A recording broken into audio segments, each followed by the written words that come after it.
All right, welcome back to our 8th grade final exam review for Common Core. We're going to be extending or continuing the review of some problems, and notice that the part 1 of our video, which you'll see on the channel, also kind of talks a lot about solving equations. The first part is kind of pretty heavy with that. We'll be getting to some of these later topics in this video here in part 2. So let's go ahead and get started. So in this next problem here, we're going to be finding the slope of a line. Now, we have a line, there's a graph of it, we have some points outlined here, and we have a few different strategies that we can use to find the slope of this line. So the easiest of the two is to just do the change in y over the change in x. So because we have the graph, we can create what we called in my class a slope triangle. If we just basically draw a horizontal line from one point and a vertical line from the next point. So basically, this change is going to be 3 to the right. Let me use a thinner pen here. 3 to the right and 1 up. So because the slope is change in y, which we use the delta for, change in y, over the change in x. So because if we're starting at one point, we're going 3 to the right, that's positive, and go up 1, that's also positive. The slope is 1 over 3, okay, because of that. So therefore, the correct answer choice here for this question is choice A. You'll notice that the other 3 choices are all answers that you could get from 1 and 3. If you had went in the incorrect direction or thought maybe down and right or whatever, between these points, you could end up with a negative if you did it wrong. You also could do it wrong, x over y, and get 3. So make sure that you do remember that the slope is always the change in y over the change in x. Okay, sorry for the excessive highlight there. All right, and then now we have down here we have another problem. Let's just extend this page a little bit. We have another problem here where we have a system of linear equations, and we're going to use a table, but we're also going to show you that you can use substitution to solve this. Even though it says use a table, you're always welcome to solve a system of equations using any method that you're comfortable with. So using a table, we can solve this system pretty easily. Let's say we did -2, -1, 0, 1, and 2 as our values. Okay, so our first equation here is x plus 9. Well, if I were to plug in -2 for this, -2 plus 9 is positive 7, excuse me. So positive 7 would be my first value, and then if I did -1 plus 9, that's going to be 8. 0 plus 9 is 9, and 10, and 11. All right, so our first equation is that. Our second equation is 13x minus 3. Okay, so we can always tell what direction we need to go if we just use the right one here. So let's see what happens. If I had -2, here, -2 times 13 is -26. -26 minus 3 is -29. So obviously that's not the correct answer. We'd be looking for when we get the same number, right? So if I do -1, -1 times 13 is -13. -13 minus 3 is -16. So again, not correct. If I did 0, that would just be -3, because 0 times 13 is 0. 0 minus 3 is -3. If I did 1, that'd be 13 minus 3, which is 10. Oh, look at that. There's our answer, right? And if I just, for completion's sake, if I did that, I would have 23. Notice that every time x goes up by 1, the y would change by positive 13, because that's the slope. That's the number in front of x. So our correct answer here is actually right there. Our x value is 1, and our y value is 10. So D is the correct answer. Now, as I mentioned already, you also are welcome to solve this using substitution. We did a problem like this in the previous video. Because they're both equal to y, you could just set the two equations equal to each other and just say x plus 9 equals 13x minus 3, right? That means if I collect my terms, if I want all my x's on one side, I always want to use or try to use the move the x that has the lower coefficient. So in this case, 1 is lower than 13, so subtracting x from both sides is the correct way to go about that. That would give me 12x minus 3. Now I'll add 3 to both sides. 12x equals 12. Sorry, 12 equals 12x, either way you say that. And then, of course, dividing by 12, x would equal 1. So once I find that x equals 1, if I just plug 1 into either of these equations, 1 plus 9 equals 10. So I get the same answer no matter which way I do it. And remember, it's always a good idea if you can solve an equation in more than one way and get the same answer both times, chances are you're right. So it's a good thing. Okay. Now we have another equation that's kind of like this. Here we have z's on both sides. Now this one, I want to show this to you here specifically because it's okay to have 0 on one side of the equation. Having an equation where something equals 0 is totally okay. 0 is still a solution. 0 is still something that something can equal. Okay, so don't get nervous if you have to move all of your terms to one side and end up with nothing on the other side. Nothing is not the same thing. 0 is what you would have. So anyway, the correct way to go about this: if I had 5z equals 14z plus 72. Again, if I want to move my z all to one side, here I want to actually move my 5z to the other side. I also could just move the 14z to the other side. So I'll show you both ways and show that you actually get the same answer both times.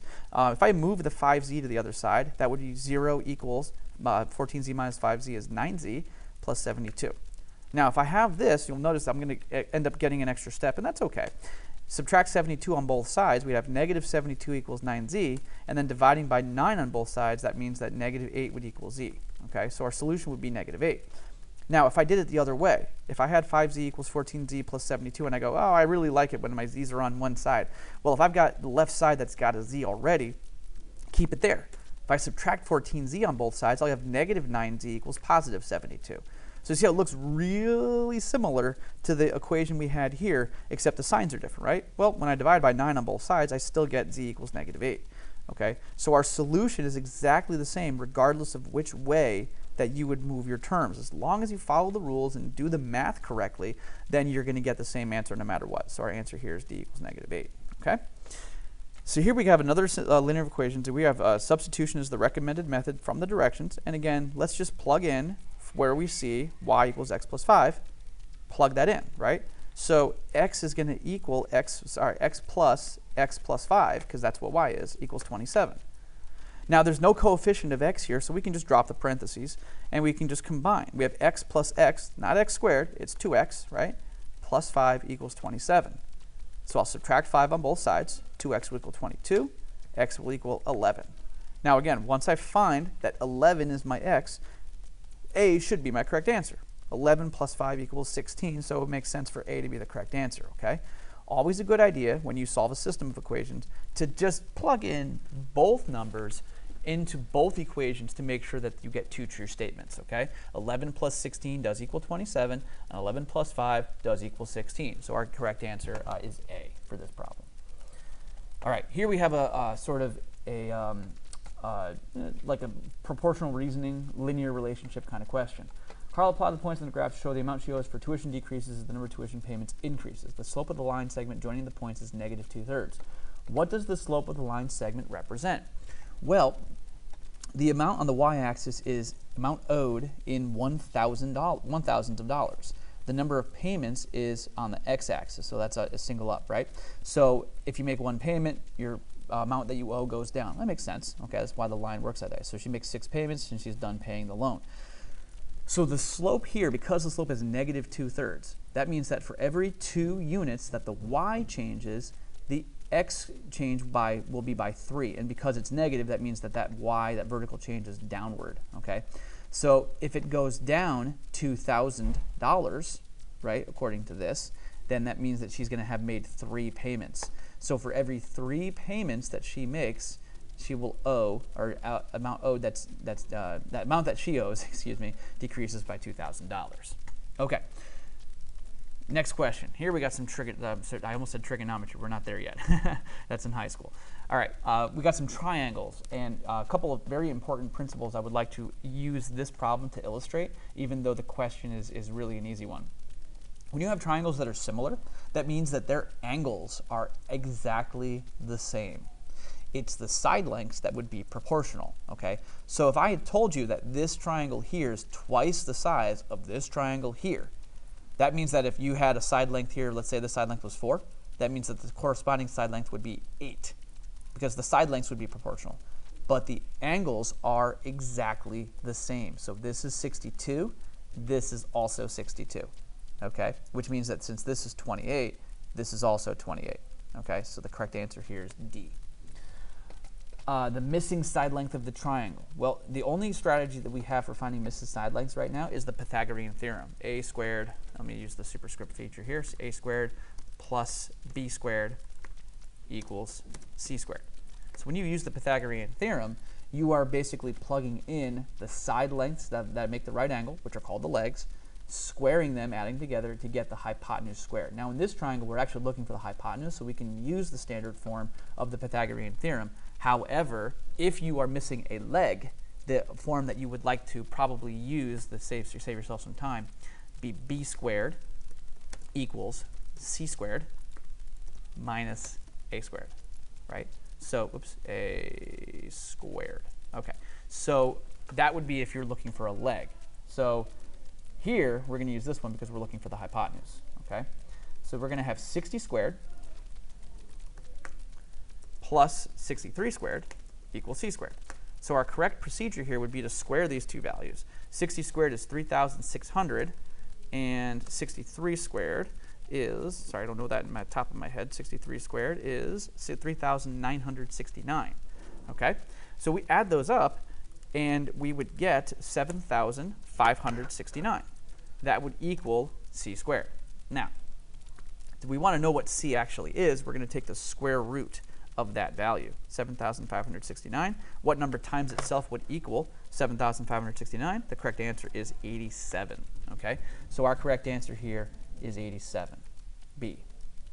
All right, there's our Pythagorean theorem problem, and let's do another one. Okay, here, perfect. Here is another Pythagorean theorem problem, kind of like what we were just talking about. We have now a leg that we're missing, so we want to use that form that we just saw on the previous slide, okay? So in this case, let me actually see if I can go grab that. There we go. Let's see. Yeah, let's copy this, and let's bring it with us to the next slide here so we can just use. Oh, apparently I copied the whole slide. Never mind. Okay, let's just type it again. It'll be easier. C squared minus b squared minus a squared, whatever, right? It doesn't matter which direction we do it. A squared would equal b squared, okay? Because we're looking for b, we might as well just be consistent and use b, right? Okay, now here we would want to square 10 and then subtract 6 squared, all right? Not 6 cubed. It's not 62, 6 squared, okay? Let's watch Mr. C fuddle with technology today, right? So 10 squared is 100, 6 squared is 64, 36, like I said, I'm thinking ahead of myself here.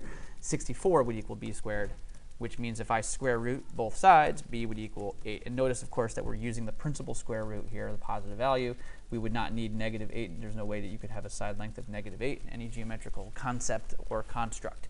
So our correct answer here is 8. Notice that one of the answers is 11.7. That's what you would get if you applied the Pythagorean theorem incorrectly and used the standard a squared plus b squared equals c squared, thinking you're looking for a hypotenuse when in fact you're looking for a leg.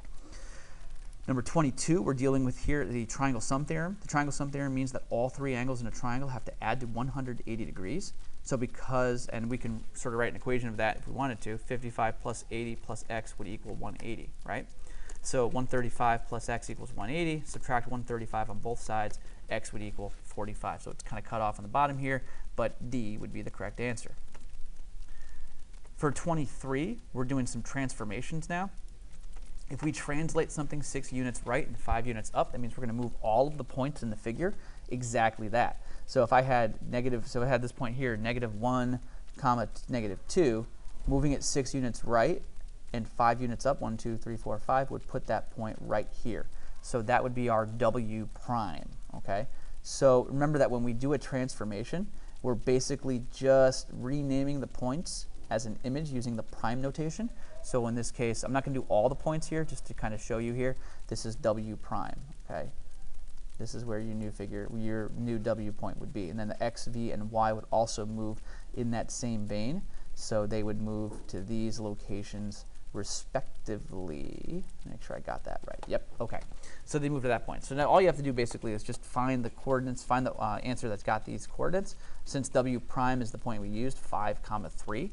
If I find the answer choice where W prime is 5, 3, there it is right there. Choice A should be the correct answer. And if we check the rest of the points, we should see that those points do indeed work with the way this transformation is done, okay? Remember, a translation results in a congruent figure, so does a rotation and a reflection. All right, next question. We have solving equations here. We have 7.5, 7.5g plus 3 equals -9g plus 3. So when we have this question here, this is one of those instances where, again, we want to move the term that's got the lower coefficient, and I mean lower as in like the actual lower coefficient, right? Negative 9g is lower than 7.5g, so we're going to add 9g to both sides. By doing that, we get 16.5g plus 3 equals 3. Well, if I subtract 3 on both sides, I will see that 16.5g equals 0, which means that when I divide 16.5 on both sides, g would equal 0. Sorry for the typing. Okay, so the correct answer here is C, 0. Remember, 0 is a solution. That does not mean no solution. Okay, no solution is if you get a contradiction, if you get a statement that's false. Infinitely many solutions would be you get something that's on the same side. When you solve it, you always get that value. That's called an identity. Okay, this equation obviously does not result in either of those. C would equal 0. For 25, we're simplifying this and getting this to be one number. So 2 to the third times 2 to the fifth, that's 2 to the eighth. 2 raised to the 8th power, okay? And then over here, we'd be subtracting 2 to the third to the second. Well, the power of a product here, product of a power, would be 2 to the 6th. Now, here is a super easy trap to fall into. There will be students that will tell me that the difference of these two numbers is 2 to the second. That is only if you are dividing these values, right? So you actually need to use and carry out these exponents and then subtract them to get the correct answer, okay? 2 to the 8th is 256. 2 to the 6th is 64, right? So you're going to subtract those numbers, and the correct answer here is 192. Very easy to make a mistake here. If you said it was 2 to the 4th, then, sorry, if you said 2 to the 2nd, your answer would be C. Well, that's obviously not correct, okay? So you have to make sure that you take your time and apply the rules properly and the order of operations properly. Exponents first, then do out your subtraction. All right, 26 is a similar triangle problem. Person standing 27 feet from a streetlight casts a shadow as shown. What's the height of the streetlight? We assume the triangles are similar, okay? Well, if we know that this is 5 and this is 9, we know that this right here has to be the height, the corresponding side to this person's height, right? Well, he's standing 27 feet away from this lamppost, right? So that means the distance from the lamppost to him is 27 feet. Now, here's where students are going to make mistakes, okay? There will be students who will say, well, the shadow's got to be 36 feet long, right? But that's not the question. Well, that's not the question we're answering. We're answering the height of the lamppost, right? So notice that 27 and 9, answer choice 36 is one of the answers. Nope, we don't want to do that. So we can do this in a couple of different ways, okay? One thing to recognize is that we have a triangle here where it's 5 and 9, right? 5 feet 9, 5 feet for the height, and 9 feet for this, right? The other triangle where it's basically from here to here. Well, what's the distance on the base here? It's actually 36, right? And then there's this unknown height, which I'm labeling with an X, or started labeling with an X. I'll use the H because the problem uses the H, right? So we have to say, well, look, this triangle, these two triangles are similar, right? So if, that's the worst straight line I've ever drawn. It's still not that much better, but that's okay. Because this triangle is similar to this, that means that these side lengths are proportional. So 9 and 36, that means that this triangle is 4 times the size of this triangle. So that common ratio of 36 over 9 would also be the same as h over 5. Okay? So the corresponding side lengths would still line up. That means that if I simplify this and solve this ratio, this proportion, that would mean that 9h equals 180. Cross multiply, right? Cross products. 9h equals 180, which I would divide by both sides by 9. H would equal 20. So the height of the lamppost here is 20. Okay? Next question. All right, we have 5 to go. Dilate with a scale factor of 1/3. Well, that means that we're going to be using points that are 1/3 of the distance from, in this case, the origin. Okay? So if I want to, I just have to basically divide each of these coordinates by 3. Now this one here is going to result in some half coordinates. I noticed that, for example, this one here is 5, 5. This one's 11, 5. This one is 5, 11, right? So the way these points work out, we're not getting very nice things. I personally would like to have moved it here and put it here, because then the scale factor will work out a lot nicer. But basically, when you're doing a scale factor of 1/3, you're doing each of the coordinates by 1/3, assuming that you're using the origin as your center of dilation. So that means that W prime would be right about here. That's your W prime. Your Y prime, and this is because 1/3 of 5 is 1/3 of 5 is 1 and 2/3. 1/3 of 5 is 1 and 2/3. Yep. And so we'd have 1 and 2/3. 1 and 2/3 is our point here. 11 and 5. Again, our point would be, in this case, 1/3 of 11 is 3 and 2/3. No, that's not right. I'm sorry. 1/3 of 11 is, I can't do math in my head all of a sudden. No, 3 and 2/3. I was sort of right here. So this means that this point here is gonna really go there. I guess so. 5 and 1/3. I can't do math all of a sudden. 9, 3, and yeah, that's right. 3 and 2/3. So it'd be right here. Okay. And then this one here, 5 and 11, that would result in that one right there. So this new figure would basically be here. Okay. So I want to point out while I'm doing this problem that in most contexts, especially for a Common Core class, your teacher is most likely going to give you coordinates or ordered pairs that are going to work nicely for a problem. So don't worry too much about that. Okay. If I was making this test, I would have this triangle basically be here instead, so that way the coordinates would all work out to be, you know, multiples of 3. Anyway, number 2, reflect in the y-axis. If you reflect points on the y-axis, here's the y-axis, that's our mirror. We just have to basically flip the x-coordinate of all of the points, but keep the same y-coordinate. Okay, so our image here is going to flip around, and it's going to become here, because the x-coordinate was -6, now it's +6. The x-coordinate was -5, now it's +5. And this one's on the axis, actually, so you're all set. You don't even have to worry about that point. It's going to stay in the same location. So our new figure would look something like that. Okay? 3 to go. Scatter plot shows total earnings, wages, and tips of a food server during one day. So question A, about how many hours must the server work to earn $35? Well, here's 35 right here from the y-axis. That's between 2 and 3. We could say 2.5, 2.5 hours. Okay? How much does the server earn for 5 hours of work? 5 hours worked, $70. We just read that right off the graph, right? So $70 for that. And then for C, the relationship shown by the data, this is a positive linear relationship, okay? Which means that as hours goes up, the amount money earned goes up, which makes sense. All right, question 4.